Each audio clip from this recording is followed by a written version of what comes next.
자, 지난번에 말씀을 드렸듯이 이 특정한 시리즈나 또는 강의 설교를 하나 정하기 전까지는 당분간은 이쪽 저쪽에 여러 군데 말씀을 전하고 조만간에 또 시리즈로 말씀을 전하도록 하겠습니다.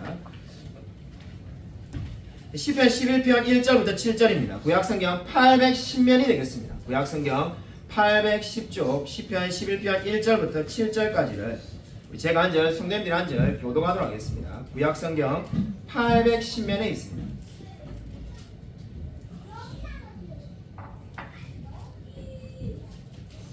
구약성경 810쪽입니다. 시편 11편 1절부터 7절까지를 서로 교독하겠습니다.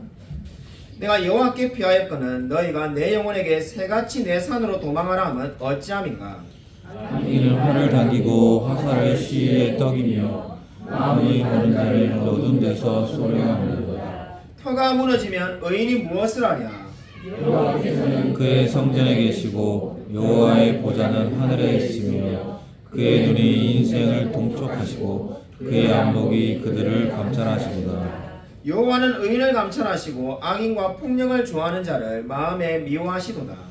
악인에게 그물을 던지시리니 불과 유황과 태우는 바람이 그들의 잔에 소득이 되리로다. 함께 읽겠습니다. 여호와는 의로우사 의로운 일을 좋아하시나니 정직한 자는 그의 얼굴을 배우리로다. 아멘.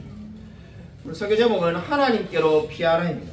시편 11편은 다윗이 내가 여호와께 피하였다는 말로 시작하고 있습니다. 사람들은 다윗에게 새같이 내 산으로 도망하라라고 보냈지만은 다윗은 여호와께로 피했다라고 말을 합니다. 사람들은 이 다윗의 이 지금 절박한 상황 가운데 산으로 도망가라고 하니까 다윗이 차라리 나는 여호와께로 도망가겠다라고 말을 한 겁니다. 지금 이게 어떠한 상황일까요? 사무엘하 26장 20절을 보면은 이런 말씀이 있습니다. 그런즉 청하건대 여호와 앞에서 먼 이곳에서 이제 나의 피가 땅에 흐르지 말게 하옵소서. 이는 산에서 메추라기를 사냥하는 자와 같이 이스라엘 왕이 한 벼룩을 수색하러 나오셨음이니이다. 이렇게 말씀하였습니다. 이 사무엘하 26장 20절은 다윗이 사울 왕에게 하는 말입니다. 이 말의 의미가 뭡니까? 이스라엘 전체의 왕인 사울 왕이 마치 벼룩 한 마리와 같은 다윗 자신을 죽이려고 친히 찾아 나셨다는 겁니다. 지금 동일한 상황이 바로 지금 시편 11편에 있습니다. 거의 대부분의 많은 사람들이 지금 이 시편 11편은 사울 왕이 다윗을 쫓아다닐 때 쓴 시편이라고 믿고 있습니다. 지금 이 상황이 어떠한 상황입니까? 다윗은 마치 벼룩이 쫓겨다니는 것처럼 지금 사울 왕에게 쫓겨다니고 있습니다. 그래서 많은 사람들이 새같이 산으로 도망가라고 하니까는 차라리 여호와께로 도망가겠다고 지금 그렇게 고백을 하고 있습니다. 여러분 얼마나 힘들고 괴로운 상황에 다윗이 처해 있는지를 2절을 보면은 잘 알 수가 있습니다. 2절을 보면은 뭐라고 말씀하고 있습니까? 악인이 활을 당기고 화살을 시위에 먹이며 마음이 바른 자를 어두운 데서 쏘려하는도다. 이렇게 말씀하고 있습니다. 이 말은 다윗이 하나님 앞에 바르게 살려고 하는데 악인들이 그가 바르게 살도록 내버려 두지 않는다는 겁니다. 아마 우리도 동일한 고백이 우리 마음 가운데 있지 않습니까? 내가 정말 하나님의 말씀대로 한번 살아보려고 다짐을 하면 어떤 일이 벌어집니까? 주위에 있는 사람들이 그렇게 살지 못하도록 우리를 끊임없이 괴롭히고 다른 길로 가도록 유혹하는 것을 우리도 아마 쉽게 다들 경험하였을 겁니다. 지금 다윗이 그러한 고민과 그러한 고통 가운데 있습니다. 그래서 다윗은 3절에 이렇게 말을 하고 있습니다. 우리가 너무나 잘 아는 유명한 말씀이 나오고 있습니다. 터가 무너지면 의인이 무엇을 하려고 말씀하고 있습니다. 여러 가지 번역이 있는데 우리 개역개정 성경은 의인이 무엇을 할 거라고 말을 하고 있는 반면에 표준 세번역은 의인인들 무엇을 할 수 있겠느냐고 묻고 있습니다. 신학자 크레이기라는 분이 있는데 그분은 의인이 무엇을 했는가라고 오히려 번역을 다르게 하였습니다.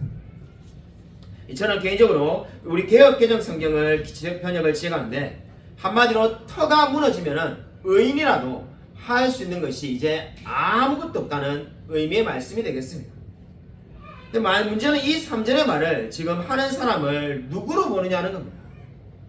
간단하게 말해서 이 터가 무너지면 의인이 무엇을 할 거라는 말을 하는 사람이 악인인가 아니면 다윗인가 우리가 보는 관점에 따라서 다르게 볼 수가 있습니다.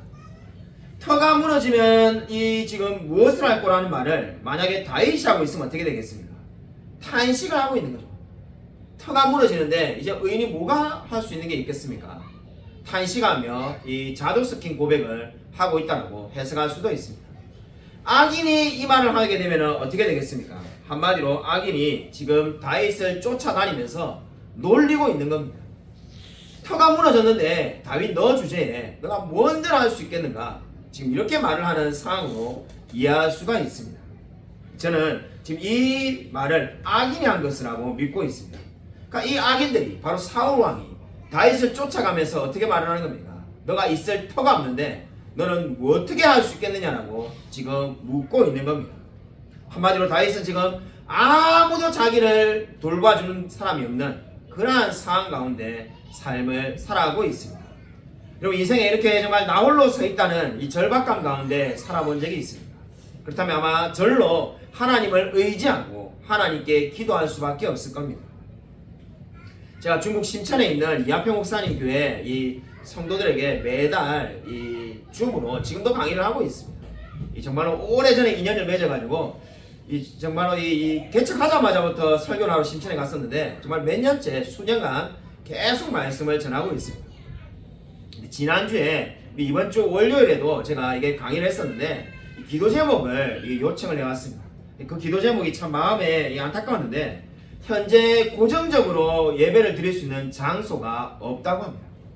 원래가 예배를 드렸던 장소는 어떻게 됐냐니까 원래 예배를 그 성도님 중에 한 분이 요가학원을 하고 있어가지고 이 요가학원이 평일에는 하지만은 주일에는 안 하니까 딱 예배를 드리면 좋았는데 그분이 안타깝게도 얼마 전에 부도가 나가지고 파산을 했다고 합니다.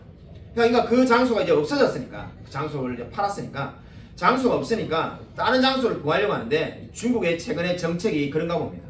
교회에다가 매주 예배를 드릴 수 있도록 장소를 빌려주서는 안 된다는 방침이 있는가 봅니다. 그 누구도 예배를 매주 드리겠다고 하면은 장소를 빌려주지 않는다고 합니다.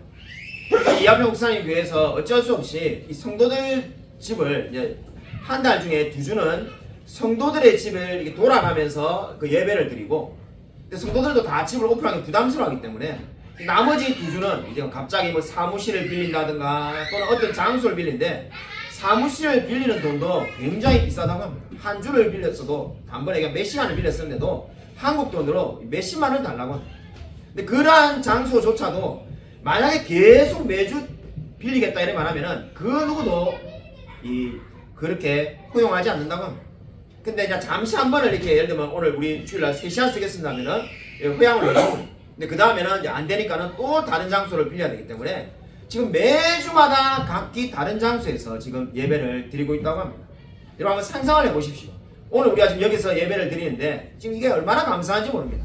오늘 여기서 예배 드리고 다음 주는 봉담에서 예배를 드리고 만약에 그 다음 주는 남양에서 예배를 드리고 또 그 다음 주는 또 뭐 동탄에서 예배를 드린다면은 아마 이 모이시는 분들이 점점점 줄어들 것은 너무나 분명한 사실이지 않습니까? 아마 그 사실 자체가 사람을 지치게 만들 겁니다. 그러니까 중국의 지금 공산당이 그렇게 이 교회를 핍박을 하고 압박을 하는 거죠. 뭐 옛날처럼 교회에 다니는 사람들을 불러 나와가지고 사람을 총으로 쏠 수는 없지만은 계속해서 이렇게 괴롭혀가지고 저절로 교회를 안 다니도록 그렇게 지금 정책을 펴고 있다고 합니다. 그래서 이하평 목사님이 기도 제목을 요청해 주셨는데 꼭 예배 장소가 생겨가지고 매주 예배를 드릴 수 있는 장소가 생길 수 있게 해달라고 기도 요청을 했습니다. 말씀을 제가 준비할 때 터가 없어지면은 의인이 무엇을 할고 이렇게 말씀을 제가 준비하는데 정말 이하평 목사님 교회가 계속 생각이 났습니다. 정말 이 예배 장소가 없으니까 그 얼마나 괴롭겠습니까? 여러분이 정말 시간이 날 때마다 꼭 이하평 목사님 교회를 위해서 기도해 주시면 감사하겠습니다. 여러분 이 계속해서 말씀을 보시면은 사전에 놀라운 반전이 일어납니다. 터가 무너지면 의인이 무엇을 할 거라고 악인들이 다윗을 놀리고 있었습니다. 그때 지금 사전에 보시면은 여호와께서는 그의 성전에 계시고 이렇게 지금 다윗이 고백을 합니다. 여호와께서는 그의 성전에 계시고 여호와의 보좌는 하늘에 있습니다. 우리 한글 성경에는 지금 생략되어 있는데 원어를 보면은 4절 앞에 그러나라는 말이 생략되어 있습니다. 여러분이 필요한 분들은 여러분의 성경을 가지고 있다면 써놓으시기 바랍니다. 그러나 여호와께서는 그의 성전에 계시고 이렇게 말합니다. 그러니까 악인들이 다윗을 향하여 놀린 거죠. 터가 무너지면 의인이 무엇을 알고, 그냥 쉽게 단순하게 말하면은 너 어떻게 살래? 이렇게 지금 놀리는 악인들 향해서 그러나 여호와께서는 그의 성전에 계신다라고 다윗이 신앙 고백을 하고 있습니다. 여러분, 이 성전이 뭘 말하는 겁니까? 여기에서 성전은 솔로몬의 성전이 아닙니다. 뭐 어렵게 생각할 것 없이 이 솔로몬이 만든 성전은 다윗보다 솔로몬이 뒤에 있는 사람이니까 나중에 생기는 겁니다. 이 다윗 때는 성전이 없었습니다. 그러면 지금 여기서 말하는 여호와의 성전은 뭘 말하는 겁니까? 그 뒤에 있는 것처럼 하늘에 있는 성전을 의미하는 겁니다. 하늘에 있는 성전을 지금 바라보며 어떻게 한다는 겁니까? 다윗은 위로를 받고 있다고 말을 하고 있습니다.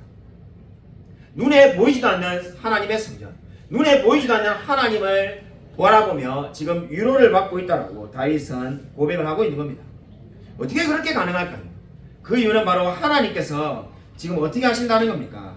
그 하나님의 안목이 그들을 감찰한다라고 말을 하고 있습니다. 하나님의 안목, 그 안목이 뭡니까? 안목이란 말은 킹제임스 버전에서 잘 번역하였는데 영어의 킹제임스 버전을 보면은 눈꺼풀이라고 번역을 해두었습니다. 하나님의 눈꺼풀이 지금 어떻게 하는 겁니까? 그 사람들을, 그 악인들을 감찰하고 계신다는 겁니다. 그러니까 너희들이 나를 놀려가지고 터가 무너지면 의인이 무엇을 할 거라고 말을 하였지만 하나님의 눈꺼풀이 너희들을 다 지켜보고 계신다는 거예요. 그렇기 때문에 나는 위로가 된다라고 다윗은 지금 고백을 하고 있습니다. 여러분, 이 4절 마지막에 보시면은 감찰하신다는 말이 있는데 영어로 보면은 테스트가 되겠습니다. 하나님께서 지금 다윗에게 일종의 테스트를 하고 있다는 거죠. 그러니까 그 하나님이 다윗을 테스트하시는 것이 다윗에게 위로가 된다는 겁니다. 다윗의 끊임없는 고민이 뭡니까? 자기는 정말 하나님의 마음을 따라서 살고 싶은데, 말씀대로 살고 싶은데 수많은 역경과 어려움이 있다는 겁니다. 근데 그 모든 것이 뭐라는 겁니까? 하나님의 테스트 가운데 있다는 것을 지금 다윗은 고백을 하고 있습니다. 그렇기 때문에 다윗은 어떻게 했습니까? 많은 사람들이 다윗으로 하여금 너가 저 산으로 새같이 도망가라고 하였지만은 내가 여호와께로 피하겠다는 이유가 여호와의 눈꺼풀이 정말로 나를 감찰하고 계신다는 것을 믿고 있기 때문이었습니다. 여러분, 우리 인생 가운데 정말 어디론가 도망가고 싶은 마음이 듭니까? 그렇다면은 하나님께서 우리를 시험하고 계신다는 것을 잊지 마시길 바랍니다. 이 시험은 우리를 오히려 더 단련시킬 것이며 하나님 한 분만으로 만족하는 사람으로 만들어가는 줄로 믿으시기 바랍니다. 여러분, 아우카 부족의 이야기를 아마 여러분이 다들 들어보았을 겁니다. 아우카 부족이라는 식인종 부족에 5명의 선교사가 갔는데 그 5명의 선교사가 다 순교하여서 죽었다는 유명한 이야기를 아마 여러분이 다 알고 있을 겁니다. 아마 그리스도인이라면은 목사님들도 선교 시간에 수도 없이 많이 이야기하기 때문에 아우카 부족의 5명의 선교 이야기 모르시는 분은 집에 가서 인터넷으로 검색해도 그 이야기를 금방 찾을 수가 있습니다. 제가 오늘 여러분에게 말씀드리고자 하는 것은 이 5명의 선교사님 이야기를 다시 하겠다는 것이 아니라 이 5명의 선교사님이 돌아가시고 난 다음에 그 선교사님들의 유가족들이 인터뷰한 이야기를 여러분에게 전해드리고자 합니다.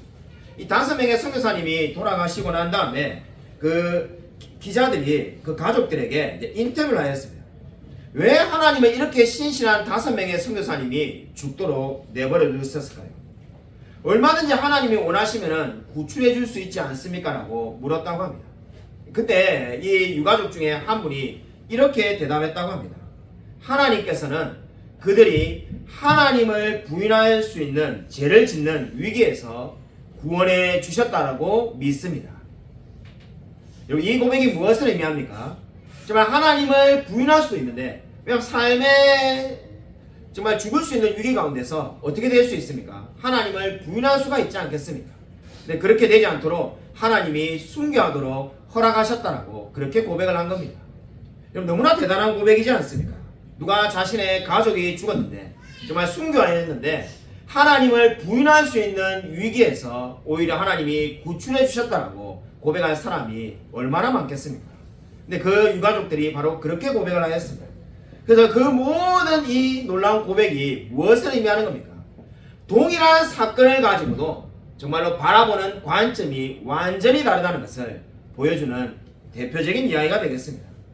왜냐하면 세상에 있는 많은 사람들도 가족을 잃고 사랑하는 사람들을 잃습니다. 그들은 끊임없이 원망하고 왜 내게 이런 일이 생겼냐고 원망하며 불평하지 않습니다. 근데 똑같은 사건이 생겼지만은 그 똑같은 사건을 다른 관점에서 보아서 하나님께서 신앙을 잃을 위기 가운데, 신앙을 부인할 수 있는 위기 가운데서 오히려 구출해 주셨다고 고백을 한 것을 보고 제가 감동을 받은 적이 있습니다. 저와 여러분도 마찬가지입니다. 우리 이 세상에 고난을 당하지 않는 사람은 아무도 없습니다. 믿는 사람이나 믿지 않는 사람이나 모두 고난을 당합니다. 최근에 우리 지금 매일 성경에 새벽기도에 늘 욥기를 다루는데 고난의 이야기가 계속해서 나옵니다. 모든 사람이 사실 고난을 당합니다. 결국 근데 차이는 뭡니까? 그 고난을 어떤 관점에서 바라보고 어떻게 대하느냐가 결국 믿는 사람과 믿지 않는 사람을 구분짓는 가장 중요한 기준이라는 것을 기억하시길 바랍니다. 저와 여러분은 바로 다른 관점으로 살아라고 하나님이 우리를 부르신 줄로 믿으시기 바랍니다.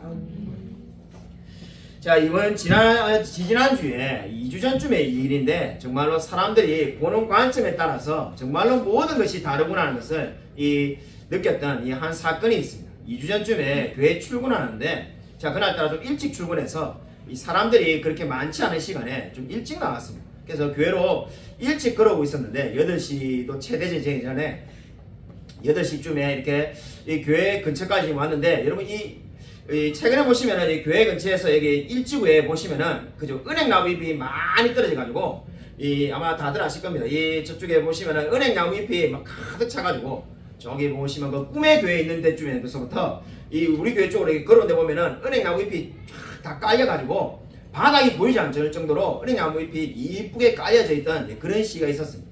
그때쯤에 제가 이렇게 출근을 하면서 이제 그 은행나무 길을 걸을 수밖에 없잖아요. 다른 길이 없고 그게 다 덮여 있으니까 그 길 위를 이렇게 쭉 걸어오는데 자, 이런 시간에 출근하다 보니까 사람이 저밖에 없었습니다. 그래서 그냥 그 길을 이렇게 쭉 걷다 보니까 그 길에 이제 그 길이 이제 어느 정도 숨진이 되니까 길이 되니까 끝나는 지점쯤에 왔습니다. 끝나는 지점쯤에 도착하니까는 한 70살 정도 돼 보이는 제 느낌이 한 60대 후반이나 70 정도 돼 보이는 한 아주머니가 한 분 이렇게 서 계시더라고요. 그분이 갑자기 저를 부르는 겁니다. 그래서 저보고 이거 와보라고 해서 왜 이 아침에 나를 부를까? 그래서 그 주위에 아무도 없으니까 그래서 이게 그 아주머니에게 다가갔죠. 다가가서 뭐 길이라도 물으시는가 이랬더니만은 아주머니가 저에게 휴대폰을 보여주면서 이 휴대폰을 한번 봐라는 거예요. 그래서 휴대폰을 봤더만은 거기에 제 사진이 찍혀있는 거예요. 제가 너무 깜짝 놀래가지고 이게 뭡니까? 제가 말을 잘 못해서 순간에 너무 놀래가지고 아니 제 사진을 왜 찍으셨냐? 그러니까 방금 제가 은행나무 잎을 걸어서 이게 걸어오는데 그거를 사진을 찍으신 거예요. 그래서 사진도 한 장이 아니라 여러 장을 찍으셨어요. 그래서 제가 너무나 놀래가지고 제 사진을 왜 찍으셨냐니까 아저씨가 이렇게 걸어오는데 너무나 멋있더라고요. 너무나 멋있어가지고 사진을 이렇게 제가 여러 번 찍었다는 거예요. 제가 지금 조금의 과장도 없이 지금 진실을 이야기하고 있습니다. 제가 너무나 놀래가지고 이게 세상에 이게 무슨 일이라는가 아침부터 제가 너무나 놀래가지고 야 이게 지금 무슨 일이지 진짜 몰래 카메라가 싶어가지고 제가 이게 진짜 주위를 한번 들어봤는데 그래서 제가 이게 아침부터 이게 뭐 무슨 일인가 근데 아주머니가 뭐 멋있다는 말을 연신하시면서 아저씨가 그러는데 너무나 멋있어가지고 이걸 사진을 계속 찍었다는 거예요. 그래서 제가 뭐라 차마 말을 못해가지고 처음에 당황하고 있다가 그 아주머님에게 그럼 아주머님이 혹시 뭐 사진 찍고 싶으시면은 제가 사진을 찍어드리겠습니다 이러니까 자기는 찍어봐야 이 나이에 추하게 나오고 아저씨가 걸어오는 게 정말 멋있더라. 그래가지고 이게 사진을 찍었다는 거예요. 제가 뭐 말을 차마 못해가지고 그냥 가만히 여기 있으니까는 그 아주머님이 자기 자녀들이 다 외국에 사는데 이 사진을 자기 자녀들에게 외국에 보내도 되냐는 거예요. 그래서 뭐 그렇게 하십시오 이래가지고 제가 이제 헤어지면서 가만히 생각하니까는 야 이게 흔한 일이 아닌데 뭐 이런 일이 다 있는가. 우리 집에 같이 사는 사람은 평생에 멋있다는 말을 한 번도 안 했는데 이게 도대체 무슨 일인가 이렇게 생각하면서 이렇게 걸어오면서 교회 걸어오면서 생각하다 보니까 야 진짜 나의 인생이 드라마구나 이런 생각을 제가 한 적이 있습니다. 참 정말 이게 놀랍다는 생각이 드는데 이 같은 관점에서 봐도 그죠? 이 정말로 멋있다는 말을 이 평생에 몇 번 들어본 적이 없는 것 같은데 그 아주머님이 정말로 멋있더라면서 그래가지고 진심으로 이야기한 걸 보고 참 정말로 사람이 관점이 다 다르구나 하는 것을 느낀 적이 있습니다. 우리 5절 말씀을 우리 같이 한번 읽겠습니다. 우리 5절 말씀 같이 한번 한 목소리 읽겠습니다. 우리 5절 말씀 다시 한번 읽겠습니다. 네, 시작. 여호와는 의인을 감찰하시고 악인과 폭력을 좋아하는 자를 마음에 미워하시도다. 아멘. 4절에 이어서 이 다윗이 깨달은 바가 무엇입니까? 하나님께서는 의인과 악인을 다르게 대하신다는 겁니다. 하나님께서 그 눈꺼풀을 여셔가지고 모든 사람들을 감찰하시는데 의인과 악인을 다르게 보신다는 거죠. 의인은 어떻게 하신다는 겁니까? 이미 우리가 설명을 드린 것처럼 감찰하시고 4절과 똑같은 표현입니다. 한마디로 의인은 테스트를 하시고 시험을 하시고 있는 중이고 그리고 악인은 어떻게 대한다는 겁니까? 그 악인은 폭력을 좋아하는 자를 마음에 미워하신다는 거죠. 한마디로 의인은 행여나 다칠세라 눈꺼풀을 뜨시면서 그 모든 행동들을 하나님께서 기이 보시면서 지켜보고 계신 거고 악인들은 미움을 가지고 하나님께서 진노함으로 그들을 지켜보고 계신다라고 말씀하고 있습니다. 그렇기 때문에 이 말씀이 지금 이 다윗에게 위로가 된다는 거죠. 사울과 그의 부하들이 지금 쫓아올 때 지금 다윗은 이러한 고백을 하였습니다. 한 나라의 왕이 그 부하들을 이끌고 다윗을 죽이려고 할 때 지금 다윗은 뭐라고 말한 겁니까? 하나님이 의인을 감찰하시고 악인과 폭력을 좋아하는 자를 마음에 미워하신다라고 그렇게 말씀을 하고 있습니다. 여러분 이렇게 지금 다윗이 승리를 확신할 수 있는 이유가 어디 있습니까? 바로 하나님 편에 자신이 서 있다는 것을 깨달았기 때문입니다. 정말 다윗이 볼 때 정말 이스라엘 왕인 사울이 너무나 두렵고 너무나 큰 존재이지만은 자신은 하나님의 편에 서 있기 때문에 결코 두려움이 없다라고 고백을 하였습니다. 여러분 칼빈의 제네바 교회 신앙 문답서에 이러한 내용이 나옵니다. 제3문에 사람에게 가장 행복한 것은 무엇입니까? 그것도 첫 번째 물음의 답과 같이 사람이 하나님을 아는 것입니다. 제3은 왜 그렇습니까? 사람이 하나님을 모르면은 짐승보다 더 비참하게 되기 때문입니다. 라고 말하였습니다. 여러분 제네바 교회 신앙문답서가 강조하는 것이 무엇입니까? 한마디로 말해서 하나님을 아는 것이 가장 큰 행복이고 하나님을 모르면은 짐승처럼 더 비참하게 살아갈 수밖에 없다라고 그렇게 말을 하고 있습니다. 바로 다윗이 지금 그러한 고백을 잘 보여주고 있습니다. 다윗은 정말로 아무것도 없는 상황이고 오히려 한 나라의 왕이 자신을 비참하게 지금 죽이려고 쫓아오고 있지만은 하나님의 편에 서 있기 때문에 가장 행복한 사람이고 결코 두려움이 없다라고 고백을 하고 있습니다. 우리가 지금 철로역정을 우리 순모임 마치고 난 다음에 몇몇 분들과 함께 철로역정을 지금 계속 여러 주 동안 공부 중에 있습니다. 이 철로역정의 저자인 이 존 버년인데 이 존 버년이 쓴 책 중에 거룩한 전쟁이라는 책이 있습니다. 오래전에 우리 교회에서 필독서를 했습니다. 우리 집에 이 거룩한 전쟁이 있으시는 분은 교인 중에 내가 우리 초기부터 그죠? 사실상 우리 넘치는 교회 초창기부터 다녔구나 이렇게 생각하시면 됩니다. 옛날에는 제가 그죠?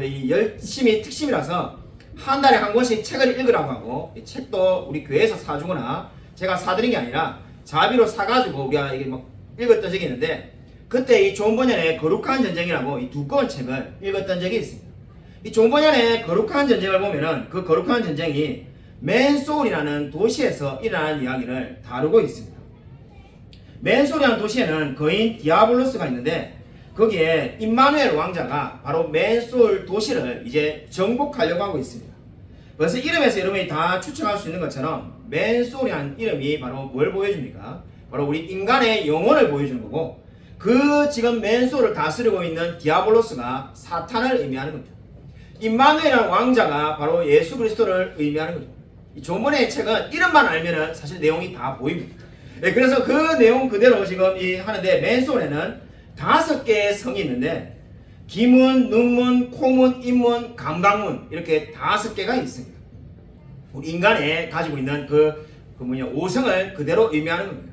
여기에서 가장 전쟁이 치열하게 벌어졌던 곳을 묘사하는 곳이 어디였습니까? 그것이 바로 기문이었다고 기였다라고 말을 하고 있습니다. 왜 기에서 우리 사탄과 하나님의 가장 큰 전쟁이 벌어질까요? 여기에 이 존 번이 말하는 중요한 영적인 의미가 있습니다. 믿음은 들음에서부터 난다는 겁니다. 내가 무엇을 듣느냐가 그 사람의 인생을 바꾼다는 겁니다.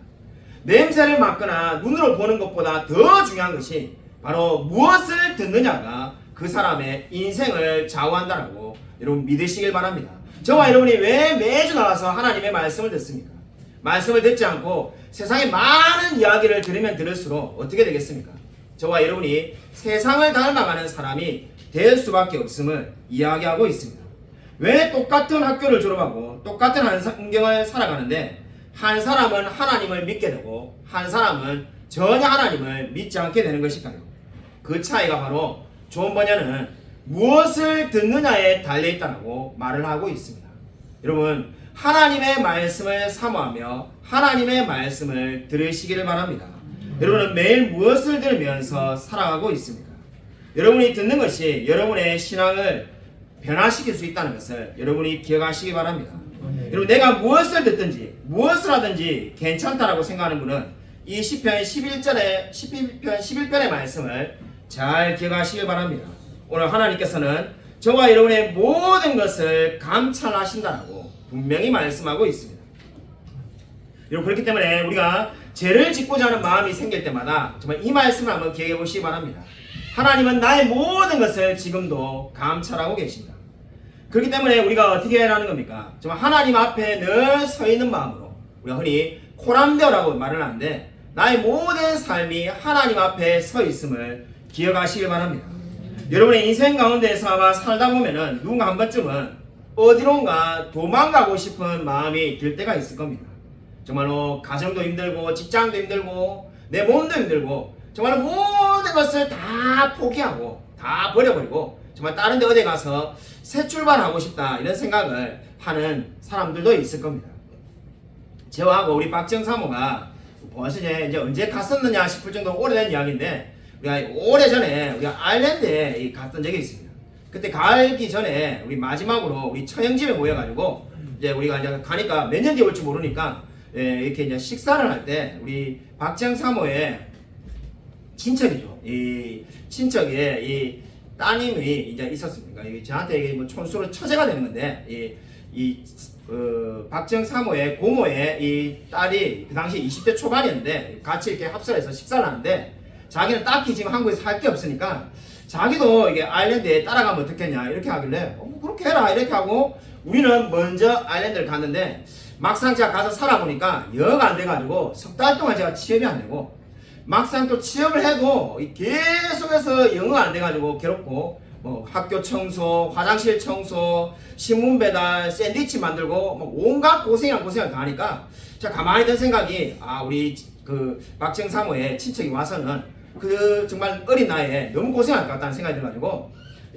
어느 날 제가 용기를 내서 제가 한 말을 뒤집어야 되겠다 생각이 들어가지고 제가 한국에 전화를 해가지고 전화하니까 그 어머니가 마셨는데 그 어머니에게 절대 누구누구는 절대 아일랜드 오지 마라고 하시라고 와봐야 고생만 너무 하고 우리 어차피 이제 여기 왔으니까 이래 살지만은 여기 와봐야 좋은 게 하나도 없으니까는 그냥 한국에서 뭐 좀 힘들어도 뭐 어디든지 취업을 해가지고 사는 게 나을 것 같다. 여기 와봐야 좋을 게 없다는 게 제 의견이다라고 이렇게 전했습니다.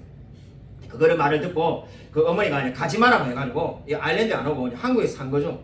문제는 이제 그 어린 나이에 이 한국에서 사니까는 이 좋아하는 남자가 생겨가지고 어린 나이에 20대 초반에 일찍 결혼했습니다. 일찍 결혼을 하고 애를 낳았는데 결국은 이제 이 남편하고 사이가 안 좋아가지고 이혼을 하게 된 겁니다. 그러니까 어린 20대 나이에 결혼도 하고 이혼도 이미 다 해버린 거죠. 그리고 뭐 그래서 안타깝다 이렇게 생각하고 말았는데 우리가 개척을 하려고 이제 막 이 사람 저 사람을 만나서 그죠 우리가 뭐 이렇게 기도해달라 구원해달라 이렇게 요청할 때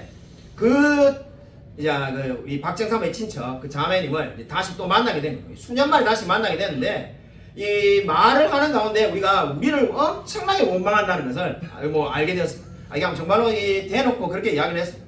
그래서 왜 우리를 원망할까 이야기를 가만히 들어보니까는 만약에 그때 제가 전화를 하지 않았다면 만약에 제가 그때 그 어머니에게 전화해가지고 아일랜드에 오지 말라고 전화를 하지 않았다면 자신이 아일랜드를 갔을 거고 그러면 그 남자를 안 만났을 거라는 거예요.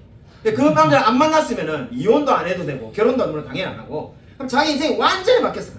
근데 그 김성실이가 전화를 해가지고 자기가 한국에 살게 되니까 그 사람을 만나게 돼가지고 자기 인생이 완전히 다 바뀌었다. 근데 제가 우리가 그때 듣고 깜짝 놀랐는데 아니 이게 그걸 다 어떻게 우리 탓이라고 생각할 수 있는가? 근데 그게 다 우리 탓이라고 생각하는 거예요.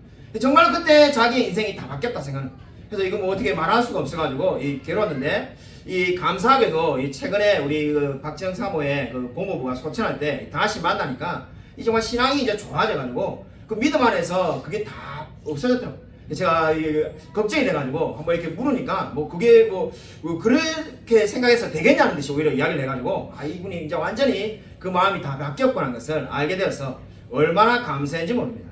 아마 우리 마음 가운데 때때로 어디론가 도망을 가고 싶다는 생각이 들 수가 있습니다. 정말 인생을 살아가다 보면은 도무지 여기서는 내가 해결될 수 없다라고 생각하며 정말 괴로울 때가 있습니다. 그때 오늘 성경 말씀은 어떻게 하라고 합니까? 오히려 다윗은 여호와께로 피하라라고 말씀을 하고 있습니다. 여러분 정말 인생에 여러분의 어려운 순간이 찾아온다면은 산으로 향해 도망가는 것이 아니라 여호와께로 오히려 도망가며 하나님께로 나아가시길 바랍니다. 여러분 오늘 다윗이 그렇게 하며 정말 이 모든 지금 고백을 하고 있습니다. 저와 여러분이 지금 우리 요즘에 계속해서 새벽기도 때 욥기를 보고 있는데 욥기를 보고 제가 말씀을 묵상하다가 크게 이게 깨달은 것이 있습니다. 정말 이 욥도 오늘 지금 이 다윗처럼 엄청난 고난 가운데 있는데 그 욥이 보면은 계속해서 그죠 이게 오히려 불평을 하는 것처럼 보이고 오히려 욥의 친구들은 굉장히 좋은 이야기를 하는 것처럼 보이는데 끝에 가서 결론을 보면은 하나님이 욥이 옳다고 말하고 오히려 욥의 친구들이 잘못되었다고 말합니다. 그 사실 그 보면은 그죠 우리가 참 이해하기가 쉽지가 않은데 저와 여러분이 제일 좋아하는 성경 구절 아마 웬만한 집은 집에 액자라도 만들어 놓아 있을 것 같은 구절이 뭡니까? 내 시작은 미약할지라도 나중은 창대하리라는 그 말이 욥의 친구들이 한 말이고 사실 그 말이 좋은 의미가 아닙니다.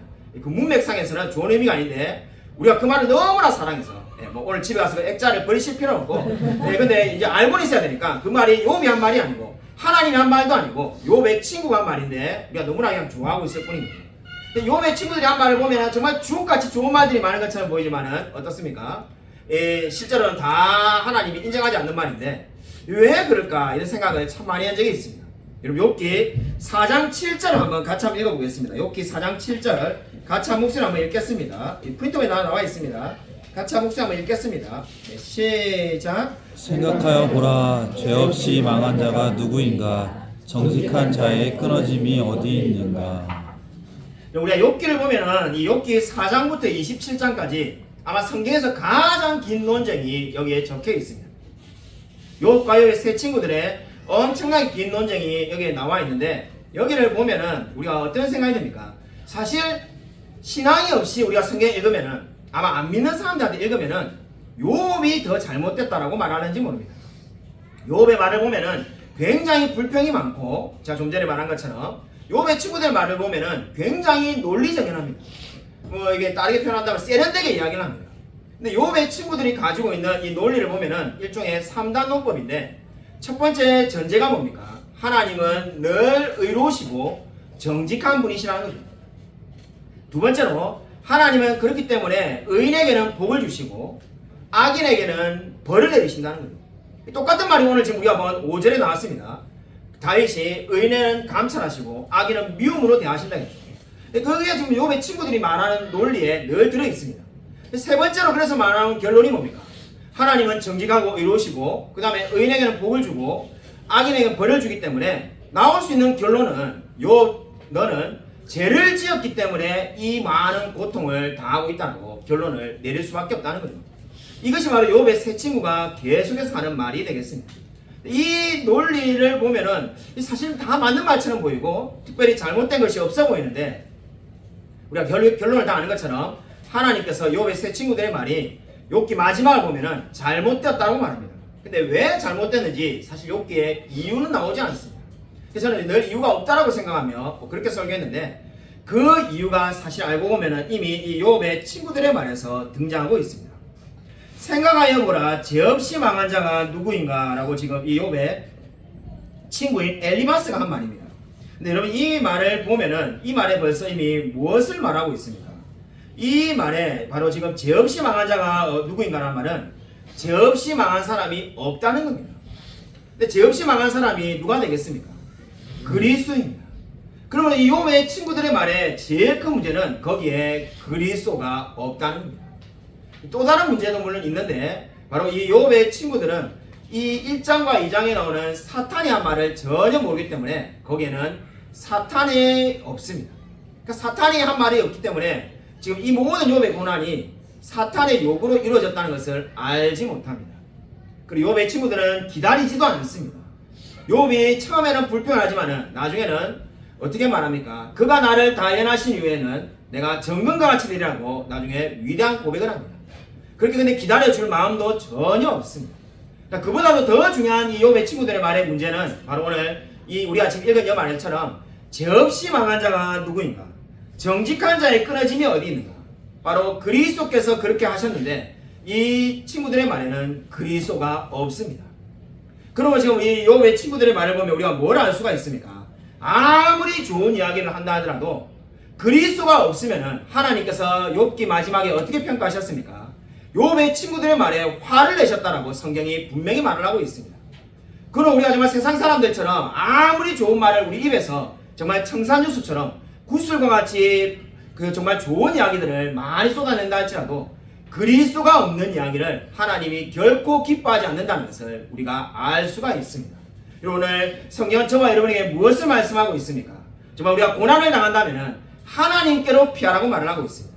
그리고 우리가 정말로 어떠한 어려움이 있다 할지라도 정말 그리스도를 의지하라고 우리가 욥기를 통해서 우리가 알 수가 있습니다.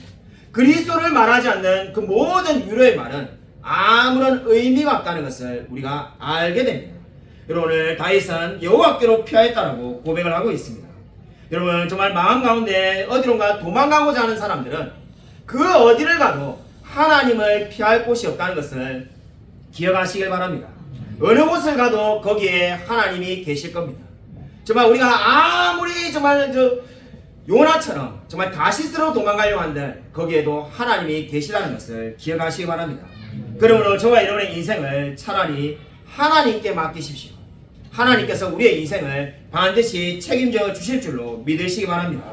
그리고 하나님을 만난 사람이라면 사망의 음침한 골짜기를 다닐지라도 하나님이 늘 함께 하신다는 것을 믿을 줄로 믿습니다.